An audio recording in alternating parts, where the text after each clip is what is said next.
Bom dia a todos. É uma grande alegria e uma honra gigantesca estar aqui para apresentar essa mesa. Muito obrigada ao Paulo, obrigada a vocês pela presença, obrigada a Heloísa e o Benjamin. A Heloísa Buarque de Holanda é escritora, editora, crítica literária e professora. Ela sempre se interessou por assuntos que costumam ficar de fora, seja da universidade ou do mercado. Poesia contemporânea, questões de gênero, questões étnicas, periferia. Ela foi diretora da editora da UFRJ, da Aeroplano, foi diretora também do Museu da Imagem do Som do Rio e curadora do site Portal Literal. Ela é autora de muitos livros, entre eles a canônica antologia 26 Poetas Hoje, O Feminismo como Crítica da Cultura, a antologia digital Enter e Escolhas, uma autobiografia intelectual. A Heloísa está lançando também agora uma editora independente chamada HB, que, em parceria com a iGaláxia, está relançando alguns livros super importantes, como 26 Poetas Hoje, a correspondência incompleta da Ana. E é um site muito bonito, recomendo muito que vocês deem uma olhada. O Benjamin Moser é escritor, editor, crítico e tradutor formado em História. Ele nasceu nos Estados Unidos e vive entre a França e a Holanda. Ele é autor da biografia Clarice, lançada aqui em 2011 pela Cosac Naif, vai ser relançado em breve pela companhia. Esse livro foi eleito como um dos livros do ano pelo New York Times. O Benjamin é responsável por divulgar amplamente a Clarice fora do Brasil, mas também dentro do Brasil. Foi ele quem organizou o volume que acaba de sair pela editora Rocco, Todos os Contos, da Clarice. E o Moser agora está lançando aqui no Brasil, pela editora Planeta, Autoimperialismo, que é uma reunião de 3 ensaios sobre o Brasil. E ele prepara um livro que vai sair no ano que vem, pela Companhia das Letras, sobre a Susan Sontag. E uma notícia de última... enfim, uma notícia super quente é que o Moser foi reconhecido como o primeiro prêmio Itamaraty de diplomacia cultural. Não é isso?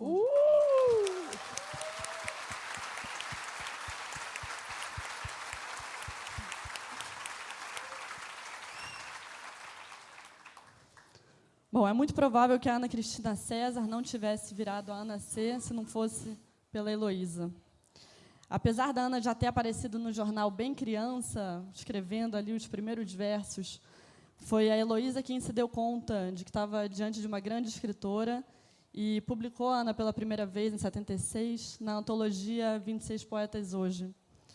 E, depois disso, a Heloísa se tornou parte fundamental da equipe do Coração, que era a equipe que produzia os livros artesanais da Ana. Então, a Heloísa foi uma grande amiga, confidente, e foi também orientadora de mestrado na UFRJ em comunicação, quando a Ana fez o Literatura Não é Documento, que depois foi publicado em livro. Então, a Heloísa foi responsável muito por ter colocado a Ana no mapa. E se a Heloísa descobriu a Ana C., o Moser redescobriu a Clarice. Em 5 anos, ele conseguiu construir uma biografia monumental que conta essa trajetória incrível de uma das figuras mais fascinantes da literatura do século XX. E o resultado, a biografia Clarice, se transformou num best-seller nacional e internacional. E no livro, Moser fala bastante sobre o fenômeno que aconteceu logo depois da publicação do primeiro romance dela, Perto do Coração Selvagem, em 43. Ela tinha 23 anos, e, nessa época, o sucesso dela foi tão monumental que só se falava em uma coisa: Furacão Clarice. E acho que agora, 70 anos depois, não seria exagero dizer que a gente está vivendo um fenômeno muito parecido. E o Furacão Clarice de agora se deve muito pelos esforços do Moser. A Ana e a Clarice não se conheceram, mas, apesar disso, elas, entre 59 e 83, moraram na mesma cidade, foram, inclusive, vizinhas de bairro, na zona sul do Rio. A Ana em Copacabana e a Clarice no Leme. No ano que a Ana nasceu, em 52, a Clarice lançava o seu terceiro livro, Alguns Contos. Ela já tinha publicado Perto do Coração Selvagem, Lustre e A Cidade Sitiada. Quando a Clarice morreu, em 77, a Ana ainda não havia lançado Cenas de Abril, que foi o seu primeiro livrinho produzido com a Elo, em 79. A Clarice morreu 1 ano depois da publicação do 26 Poetas Hoje, quando o nome da Ana começava a circular. E é interessante porque no Instituto Moreira Salles, no acervo da Ana Cristina César, tem alguns livros da biblioteca pessoal e tem 3 livros da Clarice comentados por ela, e é um tesouro. Bom, então quero começar aqui perguntando para vocês. A Elô diz que conheceu primeiro a poesia, depois a poeta. E o Moser parece que foi um erro de percurso. Você estava estudando chinês, foi parar em português. Queria que vocês me contassem essa história, por favor, sobre como vocês se deram conta de que estavam diante de grandes escritoras. Foi uma coisa para mim muito imediata quando eu descobri Clarice, porque eu estive na aula, eu já tinha feito 1 ano de português e começamos a ler obras curtas da literatura brasileira, muito curta mesmo. E foram várias coisas que eu não achei tão maravilhosas. E aí topei logo no final do curso com A Hora da Estrela. E eu, como muita gente que esse livro vende pelo Brasil ainda hoje, milhares de exemplares por ano. É uma coisa que tocou muita gente, me tocou, apesar de nem saber muito bem o idioma, mas eu senti uma coisa pela primeira página, que eu ainda lembro, mas eu não teria tido a ideia de que eu ia dedicar tantos anos da minha vida a essa pessoa. Mas agora são 12 anos de trabalho ativo nessa coisa, de Clarice, a biografia. Já lançamos 7 traduções nos Estados Unidos e na Inglaterra, além das traduções em outros países. A gente acabou de lançar na Holanda, na França, e por aí vai para países mais exóticos, como a Macedônia, que vai lançar agora, e a Coreia, que acabou de comprar Todos os Contos, que a gente viu, que foi lançado pela Rocco agora, e que foi a primeira vez que um livro brasileiro chegou à capa do New York Times. Então, tudo isso vem repercutindo. E eu estava falando com o filho da Clarice outro dia que a gente somos um pouco condenados a fazer isso porque cresce cada vez mais e tem cada vez mais interesse nela e cada vez mais empolgação pelo mundo e pelo Brasil. E, então, para mim, tem sido um percurso muito gratificante sempre.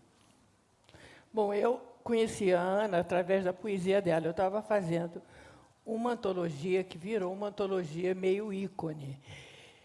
Durante a ditadura, muita censura para todo lado. Não tinha teatro, cinema, imprensa super controlada, e a poesia, que tem poucos leitores e é pouco prestigiada, passou por baixo da mesa. Então, veio uma geração que testemunhava aquele período com muita graça e com muita nitidez. Então, eu fiz essa antologia chamada Poesia Marginal. Chamava Marginal porque era fora do circuito comercial, era marginal ao sistema editorial. Porque agora, hoje, tem marginal mesmo, da periferia, né? Mas aquele tempo, a poesia marginal era marginal às editoras. E os livrinhos eram artesanais, eram feitos em gráficas próprias, mimeógrafos, passava longe da censura. E foi crescendo esse movimento, juntou-se com rock and roll, e tinham performances fantásticas que chamavam... Como é que chamava mesmo? Artimanhas. Artimanhas, eu vou ter que usar Alice várias vezes, porque eu estou gaga. Artimanhas, que era isso, mistura de música com a fala muito descartável, muito instantânea e muito testemunhal. E, então, eu falei, tem que fazer uma antologia para marcar essa época, inclusive porque os livrinhos eram mimeografados, eles não iam ficar, eles não iam permanecer. Então, eu comecei a recolher todo mundo e, de repente, a gente tem sempre aquela culpa, né? Falta mulher. Então, fui correr atrás das poetas mulheres, para fazer o mínimo de justiça. E uma amiga minha, chamada Clara, falou, eu tenho uma aluna que escreve muito bem, e me mostrou a poesia da Ana. Aí eu falei, cruzes, mas é muito lindo. E ontem de noite, eu li uma poesia que a Folha publicou naquele... Severina? Não. Serafina. Severina, eu tenho um ponto ali ótimo. Você podia até mudar de lugar. É um poema escrito especialmente para essa ocasião, chamado pela Angélica Freitas, que é outra poeta extraordinária. E ela fala um pedacinho que foi exatamente o que eu senti quando eu vi aquele manuscrito da Ana, um pedacinho da poesia, que quando ela leu, Ana Cristina, ela perguntou assim, quem é ela? Que é isso? Quem sou eu? Isso é uma coisa que, para quem entra na obra da Ana e se mistura com aquele texto e fica seduzido e se aproxima dele, esse versinho da coisa faz tanto sentido, porque é o que você sente quando você chega perto da Ana. Quem é ela? O que é isso? Quem sou eu? Esse é o truque da Ana. Eu achei, e eu senti isso naquela hora. Aí eu marquei um encontro com ela num ato político que tinha lá na Casa Grande. E foi genial, porque a Clara me trouxe. Está aqui a Ana Cristina, me arrastou aquela menina. Eu olhei, ela linda, mas linda e performática. Ela tinha uma roupa linda, um cabelo lindo, ela sabia fazer assim, jogar para trás. Era sensacional, Ana.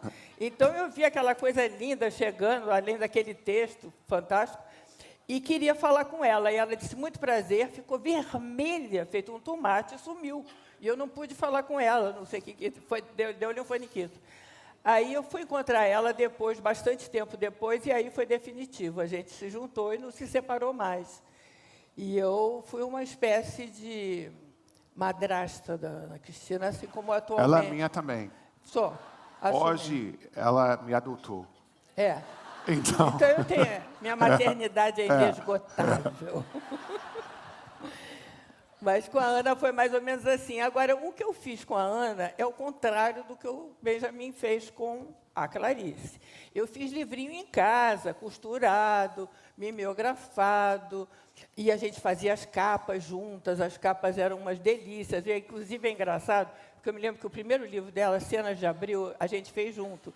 Eu nunca quis fazer o que eu faço, eu sempre quis ser arquiteto ou designer. E, então, eu fazia capa de livro, antes de ler o livro, eu fazia a capa. Então, eu fazia a capa, eu passei esse vírus para a Ana, que ficou também com esse sintoma grave do delírio gráfico. Então, a gente pegou essa capa da Cenas de Abril e passou todos os meses. O que ficava mais bonito era o abril por causa do L. E é engraçado, porque a crítica literária é tão rica, né? Porque ela promove tantas leituras, tão mais rica do que a realidade. A gente escolheu Abril por causa do L. Era bonito a terminar em L. E tem milhares de ensaios explicando o que Abril queria dizer. Era sensacional. Sensacional.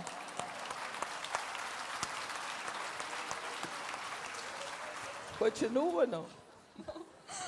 Para a próxima? Não, porque tem as cartas. Não, só para eu terminar. Então, eu fiz o contrário.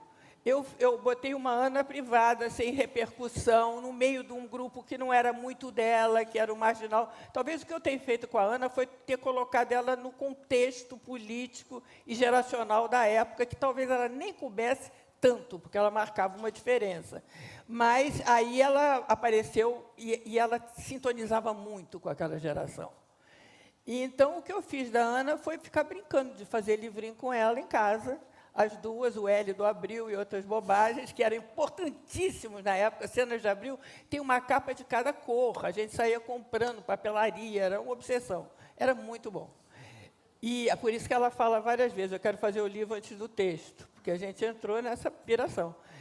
E ficou lá. Agora ela precisa de arranjar um Moser que bote ela no mundo.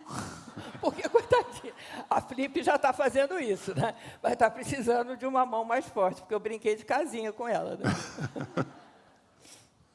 Interessante isso que você falou da Angélica Freitas, porque tem muitos leitores, mas leitoras, sobretudo, que entram de cabeça na obra, tanto da Clarice quanto da Ana, e outros leitores que vão ter o primeiro contato mais tarde e dizem que é muito difícil. Eu lembrei de uma entrevista que a Clarice deu, aquela última, para a TV Cultura, em 77, que ela diz, tinha uma menina, uma estudante de 17 anos, que veio me dizer que Paixão Segundo de H é meu livro de cabeceira. E veio o professor do Pedro II e disse que já tinha lido 4 vezes e não tinha entendido nada. Por que vocês acham que a Clarice e a Ana são tão herméticas e tão populares ao mesmo tempo? Eu acho que é uma questão realmente muito fácil. Eu já dei, porque eu sou a pessoa que muitas vezes eu levo isso para pessoas que não têm ideia. Aqui no Brasil, pelo menos as pessoas sabem quem é, mesmo se não tinham lido, sabem mais ou menos o que é. E tem pessoas aqui que não sabem, que não gostam da Clarice, não porque eles não gostam por alguma coisa política, mas porque nunca entrou e nunca bateu. E é muito fácil ver. Você não pode forçar essa barra com Clarice. ela diz nessa mesma entrevista, ela diz ou toca ou não toca. Então, o meu papel nisso, além de apresentar a biografia e a história dela, que é outra coisa, mas há pessoas muito letradas, muito cultas, aqui também, que não gostam da Clarice. E aí eu digo, então, tudo bem, lê outra coisa, passa para outra coisa, porque não pode forçar isso. E no exterior, quando eu apresento isso, não é uma coisa que você pode entrar pela cabeça. Se entrar pela cabeça, é se você já perdeu a graça da Clarice. É que tem que vir pelo coração e até pelas entranhas. E depois você pode elaborar teorias e tudo mais. Mas se não entrar pela barriga, não vale a pena, passa para outra coisa. E essa característica, eu estou escrevendo sobre a Susan Sontag agora, que era uma pessoa totalmente da cabeça, com uma cabeça enorme. Você entra nela pela cabeça, e depois você fica descobrindo o resto. Mas, Clarice, se você não entrar pelo corpo, pelo coração, não tem como forçar isso. E é uma questão muito quase espiritual, eu diria. Ana Cristina, eu acho que eu não conheço ninguém que não goste dela. Você conhece, Alice? Eu acho que ninguém. Ela tem uma unanimidade complicada, aliás, que é importante que apareça alguém que não goste, né? Eu já ouvi alguém dizendo que não entende, que não entra porque não entende.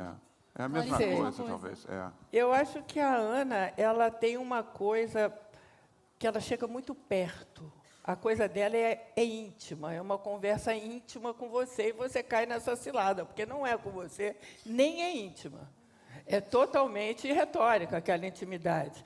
Então, mas você cai, todo mundo cai. Eu caí, todo mundo cai um pouco. É uma armadilha para o leitor. Inclusive, ela diz nos ensaios dela, primeiro tem uma coisa muito incrível que ela fala assim, ela leu o Mário de Andrade falando do Álvares de Azevedo, que era poeta de taverna, era um boêmio, era um devasso. E ele nunca tinha feito nada disso, ele ficava em casa, era um bom menino. Então, o Mário de Andrade diz, literatura é fingimento. E a Ana diz, literatura é fingimento, mas tem que ser em cima de bases muito sentidas. Isso é muito importante para ela. Ela sente em cena. Eu acho que a Clarice é muito mais sincera do que a Ana. A Clarice solta, fez fluxo, mas ela é sincera. A Ana encenava o tempo todo. A Ana fazia esse trabalho da falsa intimidade, do falso segredo, do interlocutor, que eu acho que é mágico, porque você escorrega, não tem conversa. Ela diz, oi, você... A Clarice é o oposto disso. A Clarice é realmente muito sincera e até demais sincera, porque você vê, quando você lê os textos dela cronologicamente, eu acho que todos os contos mostram a Clarice desde os 19 anos, iniciando, esboçando umas coisinhas no Jornal do Rio, e ela vai se aprofundando e vai se desenvolvendo, e no livro você vê até o final, que são as últimas coisas que ela deixa incompletas no momento de morrer. Você vê essa evolução e você vê que até é demais. A sinceridade dói muito. É uma coisa que pode ser... Nesse sentido, é a que você sente que ela morreu com 56 anos e você sente que ela não aguentava viver mais. Esse esforço de chegar e esse intimismo que a gente sente com Clarice é uma coisa que vira uma paixão da vida das pessoas, dos leitores, da minha vida, não sei das suas, mas acho que se temos uma plateia lotada aqui é porque não somos os únicos, né, que sentimos essa força. E eu não imagino Clarice ensinando nada, na verdade. Eu acho que ela era muito consciente de quem ela era, da estatura dela, da beleza dela também, física, que tinha era sido linda muito, também, né? Muito. E isso era muito óbvio desde bebê. Ela era famosa no bairro judaico de Recife, por ser a mais linda criança do Recife, sabe? E não sei se isso vem do gênio que ela carregava dentro já, que ela ia desenvolver. Mas é muito interessante ver essa evolução biográfica, mas também na escrita dela. Mas tem uma coisa que as duas tinham aqui igual, que eu acho que é a única, que é uma fé inabalável na linguagem. É uma aposta que a gente raramente vê em outros escritores na linguagem como significação. A Ana Cristina, ela é linguagem pura. Você não tem um momento de Ana Cristina ali. Ela é só esse trabalho. E a Clarice também. A Clarice, Também. inclusive, vai nessa direção. Eu acho que quando a Clarice chega em Água Viva, ela chega... A Ana Cristina pega esse bonde, mas é do Água Viva. Porque, bom, tem esses livros. A Ana Cristina chama a Clarice de Clá-Clá, que eu acho Clá, muito Clá, engraçado. Ela até combate com ela nas notas que ela faz aí. E, não, foi um momento, eu acho que o Água Viva foi o momento que mais inspirou os poetas do Brasil. Porque era uma coisa... A Ana, certamente. O Cazuza, por exemplo, que leu Água Viva 111 vezes, tem muitas dessas histórias das pessoas que ficaram obcecadas por isso, porque foi uma linguagem totalmente renovadora. E eu acho que na minha biografia eu mostro que isso tem uma raiz basicamente mística, e que vem da reverência que tiveram os judeus místicos da terra da Ucrânia, de onde veio Clarice, que eles faziam justamente esses tipos de jogo de palavras, mas com um intuito de descobrir o Deus que ficava atrás disso, que ficava entre as linhas e que ficava atrás da palavra que ela falava, tinha outra palavra. E essa é a força poética de Clarice, apesar de nunca ter sido poeta. Eu acho que é uma crença na linguagem, que a linguagem funciona, será? Exatamente. Mas funciona e não funciona, porque no judaísmo você tem a obrigação, de certa forma, de descobrir o nome de Deus, que é uma coisa que você tem que procurar, e ao mesmo tempo você sabe que procurando você nunca vai achar. Então, os místicos são condenados a procurar uma coisa que já sabe de antemão que nunca vão achar. E isso na Clarice fica... você vê a conexão dessa procura com os mistérios da sexualidade, da criação e da morte e do nascimento, como é que as coisas nascem a partir da linguagem, que não é a linguagem que descreve as coisas que já existem, mas é a linguagem que inventa as próprias coisas. E isso é uma riqueza para os poetas enorme. A Ana tem uma coisa que não é judaico, porque judaico é uma coisa sensacional, né? Porque se vai interpretando, até eu acho a coisa mais linda do mundo. Mas a Ana era protestante e ela tinha uma família fortemente religiosa. O pai dela era um militante progressista com base protestante e trabalhava, enfim, na América Latina, em toda parte, fazia paz e terra. Então, ela tem um componente religioso muito forte. Ela brigava, eu acho que a Clarice brigava menos. Ela um pouco tentava se afastar. Tem até uma carta de Londres, que ela diz que, afinal, parou de acreditar em Deus, é isso? Né? Quando ela dá uma entrevista para aquele Retratos de Época, em 78, que ela fala que, na Inglaterra, na primeira vez que ela foi fazer um intercâmbio, em 69, que ela diz que a coisa mais importante que aconteceu foi deixar de acreditar em Deus. Mas ela continuou acreditando. Né? Mas, ao mesmo tempo... Pelo texto, você vê que ela continua totalmente... Deus tem uma presença muito forte. Quer dizer, Deus, como você falou. Não, esse Deus que você não sabe quem é, que você vai procurar. A literatura, que realmente, a arte que realmente mexe com a gente, é uma questão de vida e morte. É uma coisa de... não é uma coisa para ficar falando na flip, sabe? É uma coisa que é realmente muito uma questão de vida e morte. E no caso da Ana Cristina, como da Clarice, pode dizer que isso matou elas de certa forma, mas ao mesmo tempo, sem essa força, sem essa empolgação, esse desejo, não teriam chegado onde chegaram. É uma coisa que dizem que cuidado com Clarice, que não é literatura, mas é bruxaria. E essa bruxaria é justamente esse mexer na raiz da coisa. E eu acho que quem que seja judia, ou muçulmana, ou budista, ou não que seja, as pessoas são atraídas pela Clarice justamente pela importância que ela dá à linguagem e à literatura. É verdade. Mas falando sobre religião, a gente falou desse corte da Ana com Deus. E a Clarice também tem uma história super interessante. Ela brigou. Ela, aos 21 Deus. anos, se casa com uma pessoa que não era da mesma religião que ela, né? Ele era católico. Não, mas lá você está falando de católico no sentido étnico, o judaico. Isso era outra coisa mais histórica, mas ela começa como ateu. Ela renuncia ao Deus que matou a mãe dela. Ela brigou com Deus. Ela achou uma merda Deus ter matado a mãe dela quando ela tinha 9 anos. Ela se recusou a acreditar, ela fala isso. E aí ela não vai aceitar o Deus da religião, o Deus que é o bom pai, que você pode agradar a Deus. Se você reza 5 Ave Marias, aí Deus vai sossegar e vai ficar, minha filha, está tudo ótimo, sabe? Esse não é o Deus histórico que a gente vê. Não podemos acreditar. Se você pensar no Holocausto, em que 2 milhões de crianças foram assassinadas por serem judias, não pode acreditar nesse Deus da religião. Mas tem pessoas que nascem com uma vocação de procurar o divino. E quando a religião fica em pedaços, como foi o caso dos judeus, mas também foi o caso de muitas religiões, que as coisas antigas no mundo científico já não prestam, você não pode acreditar nessas coisas. Mas você tem uma vocação de saber o que está além de nós. E no Paixão segundo GH, ela coloca o Deus dentro da barata. Deus é uma coisa nojenta, uma coisa horrível, mas mesmo assim, ela tem uma obrigação de comer, de se juntar a essas faíscas divinas que ela localiza em todo, até na pedra e dentro de nós todos. Elô, você escreve na biografia incompleta da Ana que ela escrevia, correspondência incompleta, que ela escrevia porque precisava escrever. E até no livro do Ítalo Morricone, que também é maravilhoso, ele diz que a Ana tinha uma espécie de cacuete, que ela ficava o tempo inteiro como se fosse escrevendo, rabiscando.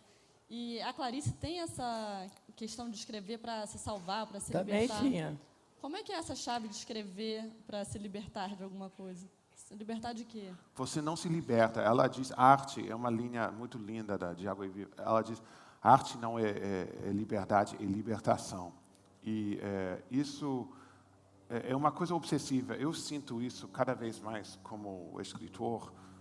Eu já vou ter 40 anos, então já tenho muitos anos de carreira atrás de mim, nessa coisa. E escrever fica cada vez mais obsessivo. E a Clarice fala, a certa altura, que a vida... Não vou falar com a mesma beleza que ela falaria, mas ela diz, a vida está ótima, o que me atrapalha é escrever.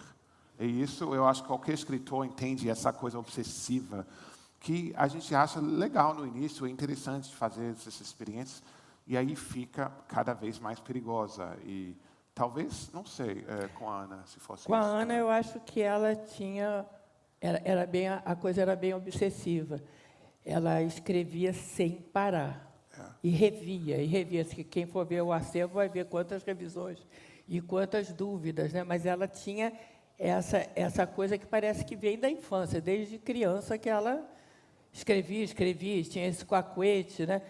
Mas eu acho que ela tem uma coisa, eu tenho uma amiga que é psicanalista, que chama Numa Ciro, e ela leu as cartas da Clarice e falou, da Clarice não, da Clarice leu, ela leu da Ana Cristina, e disse assim, é engraçado, ela fala do lugar da literatura. Isso aí, tecnicamente, deve ser uma coisa fascinante. Eu não sou psicanalista, e engraçado, eu não quis entender o que ela estava falando direito. Eu perguntei por quê. Mas ficou na minha cabeça, impregnado, essa coisa, porque eu vi a Ana, ela não conseguia não falar de outro lugar que não fosse da literatura. Se a gente for olhar a correspondência dela comigo, por exemplo, o tempo todo tem essa briga. Ela diz, como é que ela diz?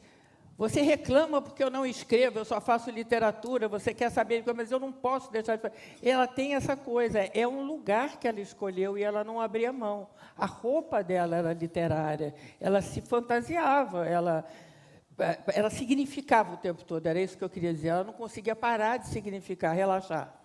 Então, era com a roupa dela era sempre muito performática. E para onde ela ia, era onde o interlocutor, que você ainda vai provavelmente pensar isso, mas ela tinha essa coisa da literatura que eu acho diferente da Clarice, porque se você pega carta com carta, as cartas da Clarice são sinceras, são lindas, para as irmãs, para tudo, contam uma vida de mulher.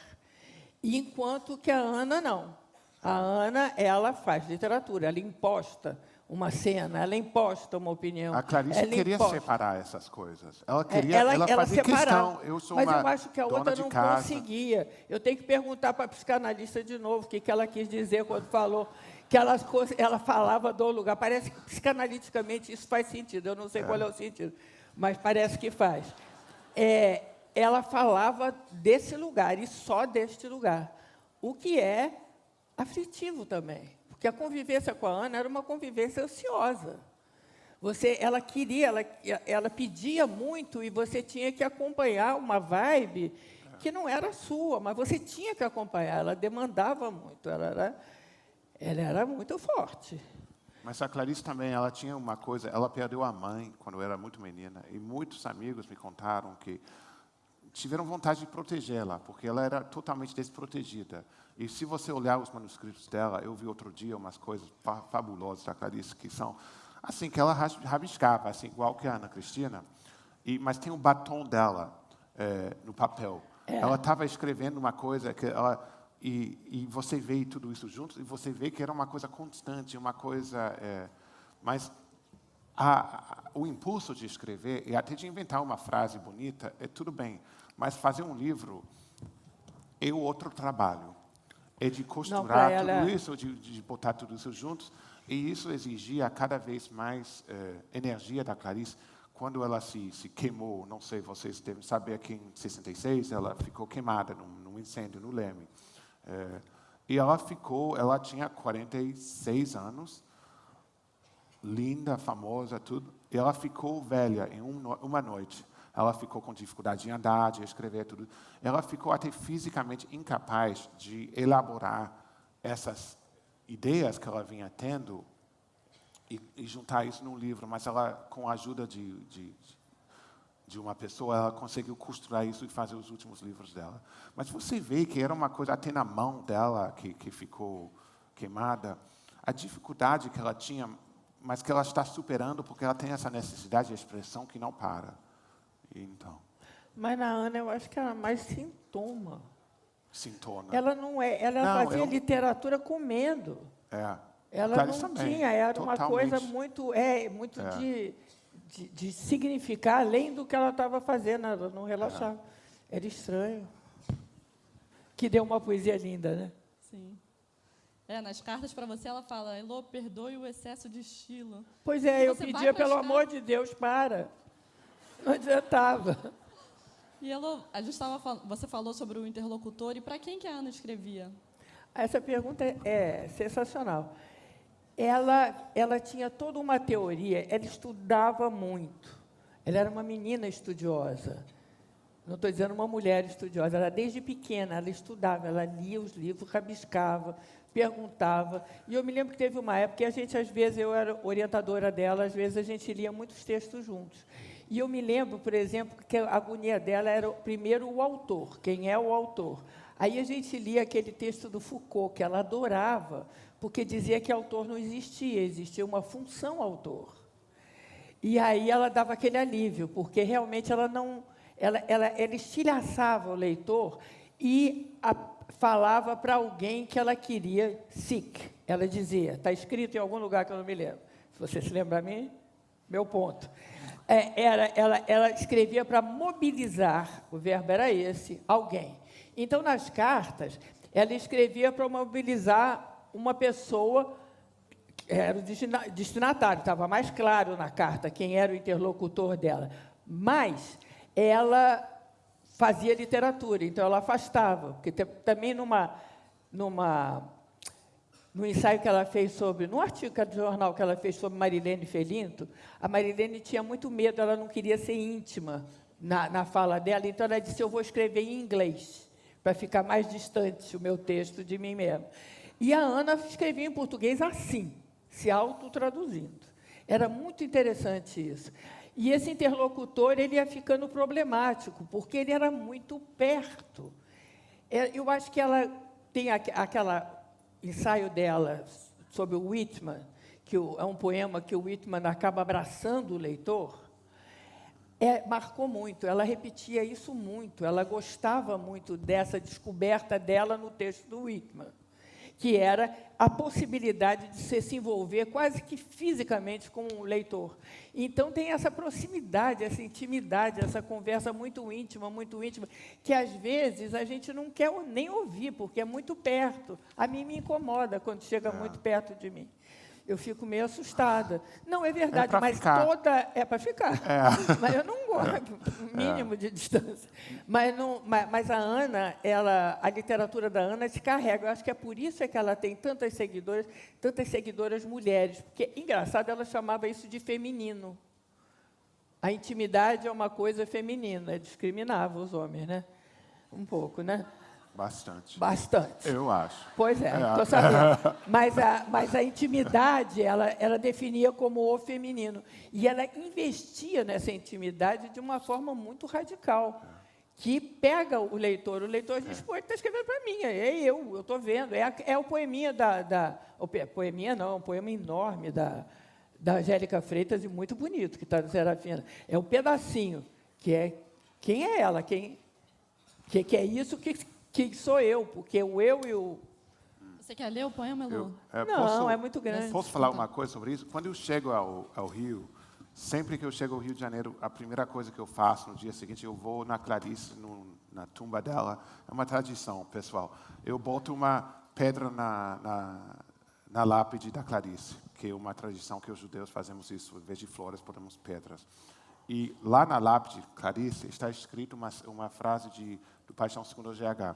E diz, dar a mão a alguém foi sempre o que eu esperei da alegria. E eu adoro essa frase, mas é uma frase que parece bonita, assim, mas, na verdade, é uma frase no contexto do Paixão Segundo GH que é muito espantosa, porque vem da descrição da GH, que está sozinha no quarto dela, contando essa história. Então, estou falando de abraçar o leitor. Ela diz, eu só posso contar essa história se eu imaginar que alguém está aqui comigo. Então, vou inventar a sua mão, eu vou pegar a sua mão enquanto eu contar essa história. Então, esse desejo de se abraçar a uma pessoa que você não enxerga, que talvez não exista, porque muita coisa escrita fica em casa e nunca ninguém vê. Mas esse desejo do escritor de se vincular com uma coisa que pode ser daqui a 100 anos que a gente nunca vai ver, eu acho uma característica muito que dá coragem ao escritor. Nessa resenha, a Ana escreve, é como se ler Whitman significasse tornar-se amante de Whitman. O fascínio pela figura do poeta surge antes de sua poética radical. A Ana e a Clarice, elas estabelecem essa relação de corpo a corpo e intimidade, cumplicidade com o leitor, né? E você falou sobre a questão feminina, Elo, e que, na época, ser feminista era uma coisa um pouco pesada. Eu queria que você falasse, porque a Ana era muito feminista. Eu né? acho que sim. Apesar de não se definir assim, mas ela estudava muito. E quais eram as ideias dela? Que ela falava que escrever como mulher não necessariamente é uma escrita feita por uma mulher, que você pode ser um homem e escrever como mulher. O que seria definidor dessa escrita feminina? Essa conversa é comprida. Bom, tá, primeiro tem que dizer como era o momento. O momento era o seguinte, nós estávamos em 1970 e tal, e uma ditadura militar. E o feminismo dos anos 60 explodia, 60, 70, no mundo inteiro, e as mulheres se liberando, rasgavam o sutiã, isto é, falavam do corpo, falavam do coisa. No Brasil, um setor muito progressista e de oposição ao governo militar era a Igreja Católica. Então, as feministas não puderam sintonizar com o feminismo internacional e calaram completamente os temas do corpo, do aborto, da liberdade sexual, tudo que estava surgindo naquele minuto, a pílula, etc. Então, o feminismo brasileiro não falava disso, porque não ia... A igreja era uma aliada política. Você não ia, entendeu, criar uma polêmica com das poucas instituições que conseguiam confrontar a ditadura. Então, o feminismo brasileiro teve essa característica estranha. Então, ele ficou meio chato mesmo.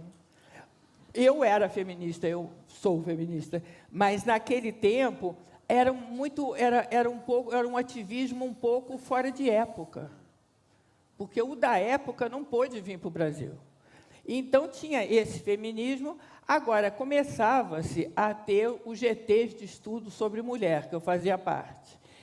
E, então, aí era dividido em dois. Tinha as feministas que iam buscar as mulheres silenciadas, que eram as do século XIX, que, enfim, a história não absorveu e etc.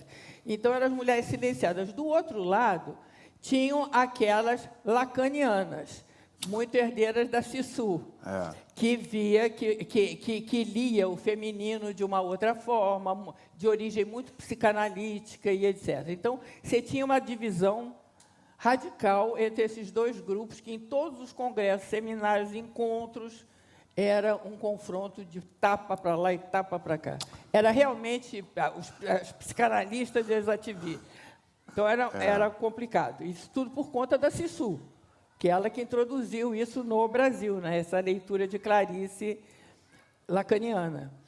E a Ana também fez análise lacaniana. Ela, quando morreu, ela estava fazendo análise lacaniana. E ela lia muito Lacan. Então, ela foi muito para o feminino de Lacan, no final. No começo, não. No começo, ela ficava entre esses dois. Ela tem um texto, que não dá para ler aqui, que é muito engraçado, que é uma sacanagem comigo, que era uma feminista que ela inventou, ficcional, chamada Sylvia Riveron. Riveron, já vamos para o Lacan. Mas Sylvia Riveron. Essa Sylvia Riveron era totalmente ridícula. Ela participava da agência de Rape Crisis, a crise do estupro, e etc. Então, ela era toda ativa e tal e coisa. E, um dia, ela, cansada, arranjou um emprego na faculdade e teve que se defrontar com um texto. Aí, quando ela viu o texto, ela ficou desesperada, porque o feminismo dela não cabia no texto, na leitura do texto. Aí ela começa a estudar Antônio Cândido, era tudo que eu fazia. Antônio Cândido, bem sacanagem. Aí essa feminista, ela é descrita enormemente, está no Crítica e Tradução. Enormemente do estereótipo absurdo. E, então, essa feminista, uma hora, sumiu. E a Ana deixou ela sumir. Tem aqui a definição dela do feminismo. Quer ver? Feminismo, não. Deixa eu ver se eu consigo achar aqui. Porque eu trouxe esse texto, que eu adoro esse texto, mas não dá para ler. Deixa eu ver aqui. Brasilianista. Ela era uma brasilianista. Sylvia Riveron, da Universidade do Texas. Não, olha para mim. Texas. Você não é um feminista brasilianista? Eu sou feminista. Da Universidade do eu achei Texas. que fosse um brasilianista. Pois é. Ah, tá. Então, ela, quando viu em frente ao texto, a Ana perdeu essa mulher de vista. Mas não quis procurar ela. Por quê? Porque ela preferia, está escrito, ficar com a dúvida, onde ancorar esse conceito. Não seria melhor deixá-lo à deriva, errante, conforme nos sopra o que há de feminino na linguagem? Ela deixou assim, feminismo é da ordem, feminino, desculpe, é da ordem do imaginário, feminino é linguagem. Então, ela saiu da briga brilhantemente. Mas, em outros lugares, ela diz que não... Como é que ela diz mesmo? Você sabe, o negócio de ser homem? Estou cansada de ser Estou homem. cansada de ser homem, que é nesse livrinho aqui. Estou cansada de ser homem. Ser homem, para ela, era escrever com narrativa com começo, meio e fim.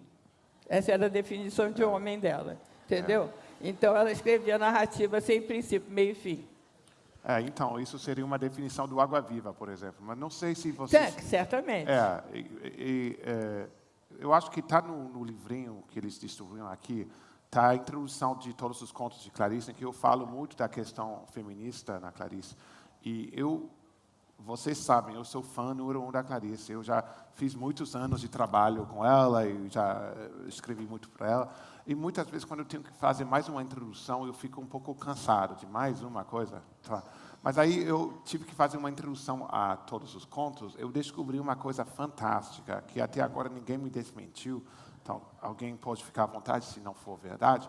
Mas, quando falamos de literatura feminina, estamos falando de uma tradição de resgate, que eles tiraram todas essas pessoas do passado, que tinham sido caladas por vários motivos.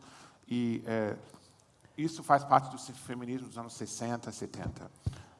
Na época, tem um ensaio muito famoso que eu cito, famoso para nós, americanos feministas, que se chama Silêncio na Literatura. Chama o quê? Silêncios na Literatura. E diz que 1 em cada 12% dos textos da língua inglesa foram publicadas, clássicas, foram escritos por mulheres. Então, ficou faltando... Onde que ficaram essas mulheres que fariam os 50%?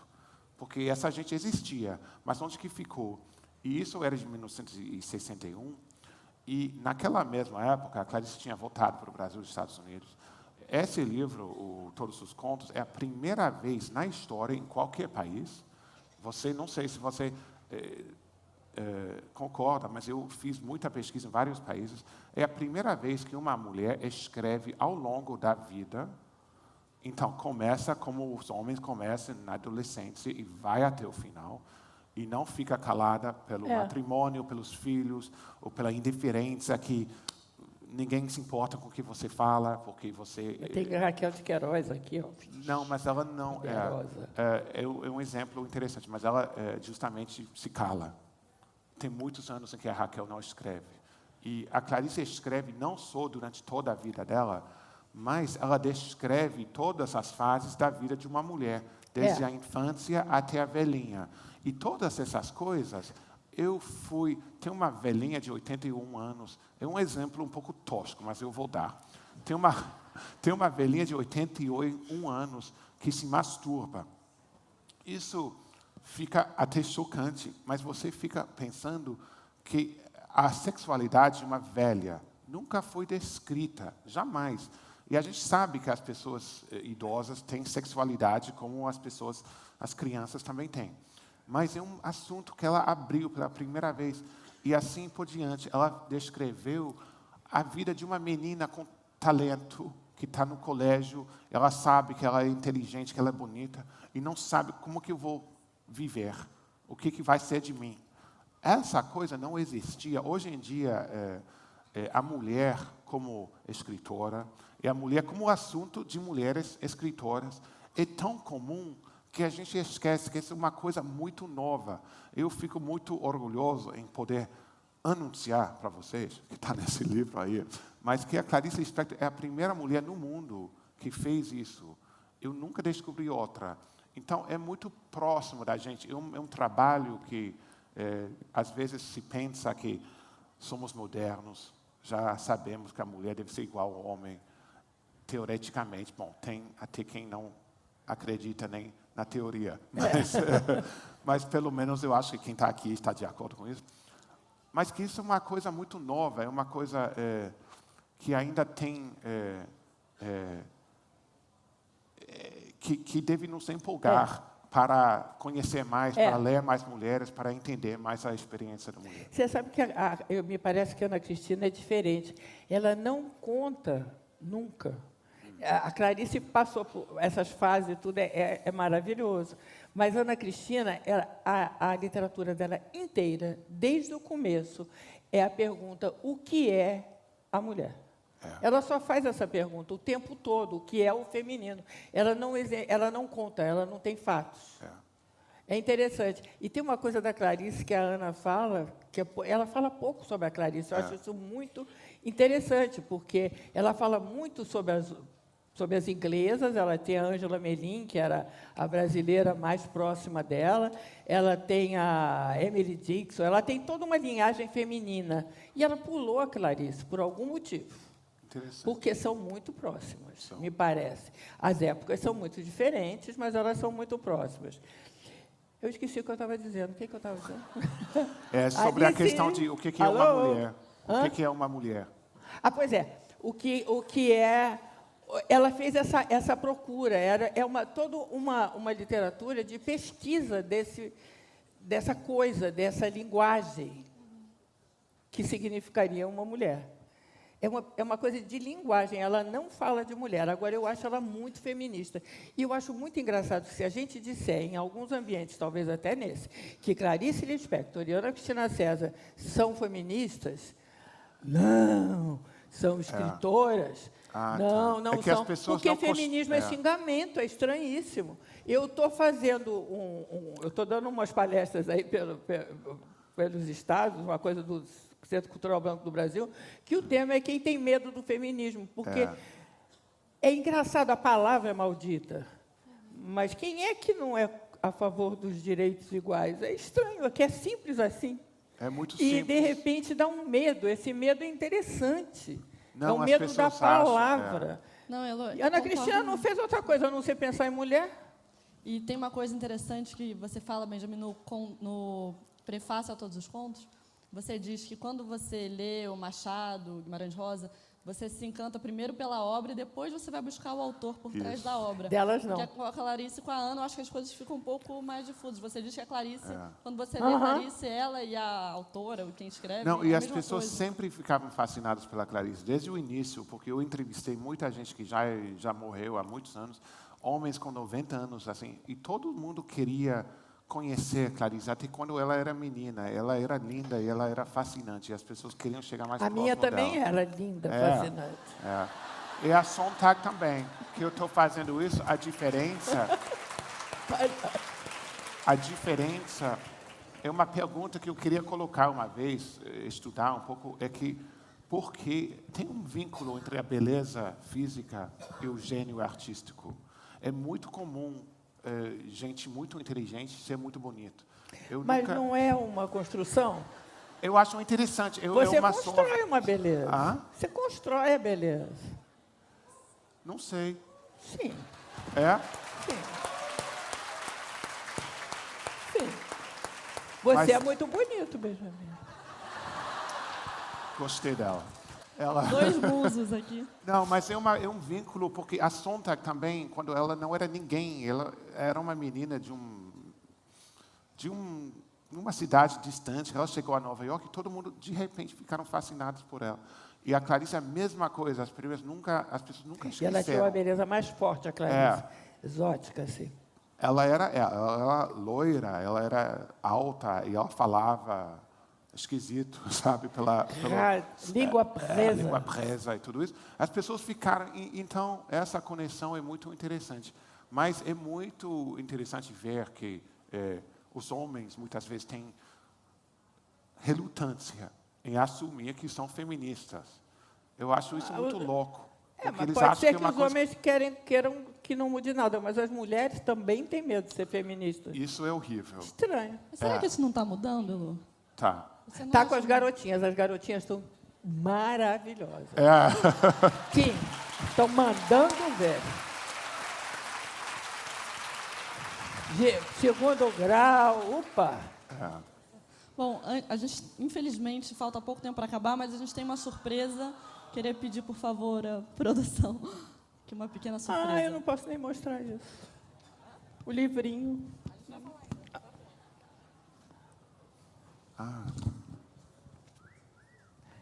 Eu vou para cá.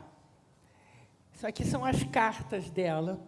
Eu queria chamar a atenção, e as personagens, quando eu falei que ela se vestia literatura, ela existia como literatura. Olha aqui a casinha, isso aqui é fragmento de carta.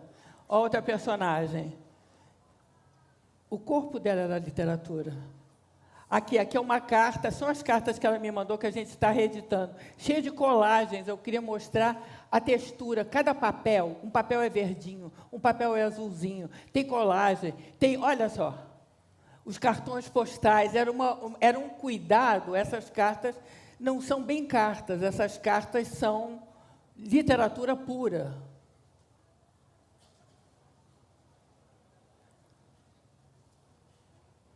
Personagens. Eu quis mostrar isso para mostrar essa coisa da personagem e do cuidado com a carta, e da carta como objeto. A carta não acabava no texto, ela não era mandada, ela era construída.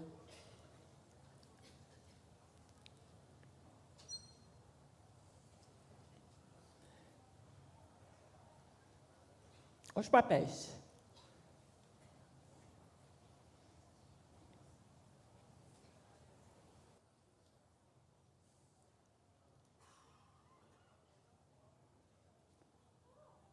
Não, acabou não. Eu estou comendo. escreveu, pode ser?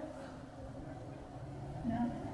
É ela falando sobre as cartas. Na vivência pessoal de todo mundo, diário e correspondência, diário e carta, é o tipo de escrita mais imediato e mais primeiro que a gente tem. Tá? Quer dizer, o diário é onde quase todo mundo aqui, ó, tem certeza absoluta que a maioria das pessoas já fez diário íntimo, faz um diário assim, em adolescência ou até agora. Ué? Então, o que acontece? Quando a gente escreve carta, o que acontece quando a gente escreve carta? Né? Qual é a questão fundamental da carta? Que tipo de texto é a carta? Carta é um tipo de texto que você está se dirigindo a alguém. Tá? Você está escrevendo carta, não é pelo prazer do texto, não é um poema que você está produzindo, não é uma questão que você está levantando dentro de literatura, não é uma produção estética necessariamente. Fundamentalmente, carta você escreve para mobilizar alguém, especialmente se a gente entra no terreno da paixão, tá? Onde a correspondência fica mais quente. Você quer mobilizar alguém, você quer que através do teu texto, um determinado interlocutor fique mobilizado. Tá? É muito dirigido, muito, vocês falaram, Jacobson, função tática, né? Muito centrado naquilo que é a segunda pessoa. Então, carta é cheio de vocativo, é cheio de exortações a alguém. Né? É alguém que importa uma carta, mesmo que você esteja falando de coisas tuas. Ah...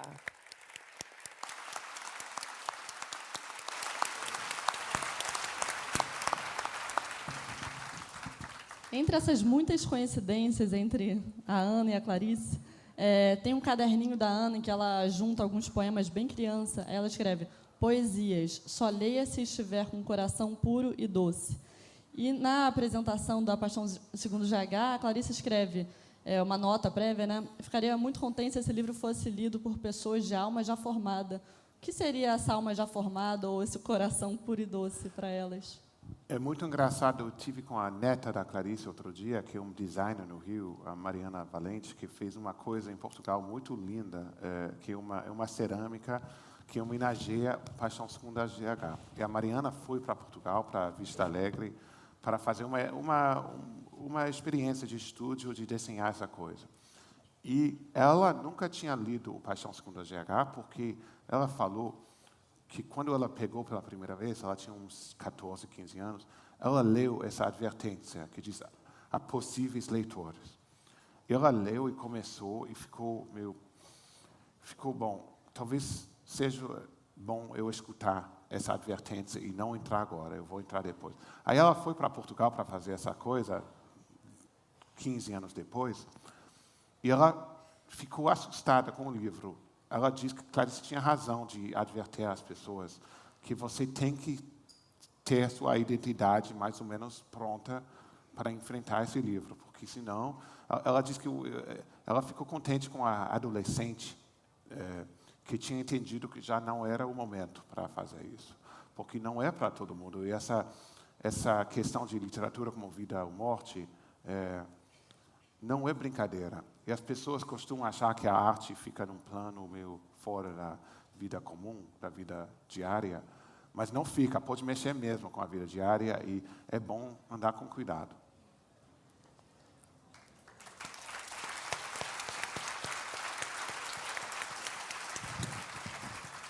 Bom, eu recebi 1 milhão de perguntas aqui, não vou conseguir fazer todas, me desculpem, eu também não vou conseguir fazer várias das perguntas que eu queria fazer. O Flávio Lenz, irmão da Ana, ele diz aqui que a Elô acabou não dizendo qual foi o verso curto que a capturou ao conhecer o texto de Ana. E, se você lembra, Elô, qual foi esse poema? Verso curto? Que você disse que você conheceu primeiro a Não, poesia, depois a poeta. Eu conheci primeiro a poesia. Era diário íntimo, era o começo do Cenas de Abreu. O Cenas de Abreu, eu recebi o Cenas de Abreu, praticamente. Entendi. Mas o verso curto é da Angélica Freitas, que eu li curtinho, acho que você confundiu. E ele pergunta se o Benjamin poderia recitar qual é a frase, a linha preferida da Clarice. Isso não sei. Todo mundo me pergunta isso, eu nunca tenho uma resposta feita, eu deveria ter, mas eu não tenho. A Clarice é uma coisa para mim que eu conheço a obra dela muito bem, claro, mas cada vez que eu leio são coisas que eu nunca tinha reparado, que eu nunca tinha visto. Então, para mim, a Clarice é sempre uma coisa que de uma riqueza inesgotável. Então, quem sabe eu leia uma frase amanhã que faça uma impressão que numa outra leitura eu nem teria reparado. Não sei. Não tem uma. E, peraí, uma última pergunta aqui. Desculpe, são muitas. Moser, sobre a tradução da Clarice, que você vem eu queria falar de tradução depois, posso? Ai, meu Deus, me desculpe. Não dá. Como é que é fazer a tradução dessa língua que é tão estranha, que é como se fosse essa gramática estrangeira? Você diz isso em algum texto. Como é que é o processo da tradução da Clarice? É muito interessante, porque todo mundo, até no Brasil, os revisores de texto aqui têm tendência a fazer Clarice falar direito. Que ela nunca falou, nem vai falar, se for por mim. Ela vai ficar estranha mesmo. E quando você leva isso para outro idioma, você tem que ter cuidado de não de deixar ela ter o mesmo sotaque, a mesma coisa estranha que ela tem em português nos outros idiomas. Mas todos os tradutores, eu estou numa luta constante para deixar a Clarice mais perto do original que podemos. E eu já tenho muita prática nisso agora, porque eu já orientei várias traduções e fiz traduções dela. Mas é sempre uma luta, não é fácil, não é uma coisa que tenha não há uma resposta certa para traduzir Clarice. Mas eu acho que se você respeitar a poética dela, você chega bastante longe. Tem o Guimarães Rosa, por exemplo, eu acho realmente intraduzível, porque você pode fazer com milhões de notas de rodapé e explicação, mas aí você está lendo um texto morto quando entra nessa coisa super acadêmica. Então, a gente deixa a Clarice o mais possível. O mais estranha possível. Ainda bem. Melhor. E Elô, você fala sobre Eu queria falar sobre... sobre eu queria falar sobre a Ana Tradutora, rapidinho, porque tem pouco tempo, né? Ela fez 2 teses de mestrado. A primeira chama Literatura Não é Documento, que é uma tese sobre a impossibilidade de você traduzir imagem à literatura. Eram documentários sobre escritores que estavam sendo financiados pela Embrafilme, então todo mundo fez. Tem uma época pintou esse dinheiro, todo mundo fez. Tinha muita produção sobre autores literários. E ela, então, fez essa tese. Ela pegou esses filmes e mostrou como a tradução é impossível. E a segunda, ela tinha muita fascinação pela ideia da tradução, que eu acho que rima com todo o perfil dela, que é o perfil do outro, né? Como chegar no outro, como abraçar o outro, como entender o outro, como ouvir, enfim. A tradução é isso. E a tese dela, gente, é emocionante. A tese dela, Bliss, ela foi fazer sociologia lá da literatura na Inglaterra. Chegou lá, achou muito chato, muito acadêmico, e entrou numa de tradução, que é o que ela queria mesmo. Então, ela fez uma tradução de um conto chamado Bliss, que é inacreditavelmente belo, da Catherine Mansfield, que também a Clarice leu. Foi o primeiro livro que ela livro comprou. da Clarice. Da Clarice, não, lido pela Clarice. Foi o primeiro livro, e é um livro inacreditável, assim, em termos de intensidade. Ela fez essa tradução com 80 notas. Tinha quase, é um conto, é só um conto. Tinha mais notas, se você for pesar na balança, talvez ela tenha escrito tanto quanto a Catherine Mansfield. E as notas, elas são muito fascinantes, porque são notas sobre intraduzibilidade, sobre a delicadeza de você chegar no outro e a impossibilidade de você chegar no outro. São notas de uma beleza. E ela traduziu essa palavra bliss, quer dizer, ela traduziu, a gente não tem o equivalente em português, ela traduziu por êxtase. E tem um texto gigantesco, que é por que ela falou êxtase. Não vai dar para eu falar aqui agora que esse tempo já parece que acabou. Mas o que eu acho interessante é que o êxtase virou um leitmotiv para o pensamento dela, e o êxtase, no fundo, virou linguagem também, como o raciocínio dela. O êxtase era um tipo de... não é felicidade. O êxtase é... como é que se diz? É um sentimento que não se tem normalmente. É um sentimento das fantasias homossexuais, ela disse, da relação da mãe com o bebê. Ela vai exemplificando situações que são meio que interditadas, que elas gerariam o êxtase. Aí a Clarice, eu estava lendo Água Viva, ela no finalzinho ela vai definir o êxtase também. E ela diz assim, eu estou triste hoje, porque o êxtase não pode acontecer no dia a dia. É inacreditável. Esse final eu acho incrível. Agora, eu acho que talvez a obra mais funda da Ana seja a tradução do Bliss, mais do que os poemas. É que a Catherine Mansfield era uma união muito forte entre a Ana e a Clarice, né? E a Ana fala também em outros momentos que escrever basicamente depende de técnica, e que ela estava fascinada pela figura da Catherine Mansfield. E misturar, foi das cartas, a biografia Exatamente. misturava Que tudo. também morreu na mesma idade, mais ou menos, a Ana, né? Hã? Eu acho que ela chegou a 32 anos também, Ela morreu né? com 34, eu acho. 34, por E a aí, Ana com morreu 31. assim, também com a mesma idade. Não, bom, eu tenho muitas perguntas para fazer, mas acho que a gente vai ter que fazer, vou conversar lá fora. E Queria já agradecer passou. muito. Pois é, foi uma maravilha. Muito obrigada pela conversa. Foi Obrigado. uma alegria enorme. Obrigada. Obrigada. Obrigado.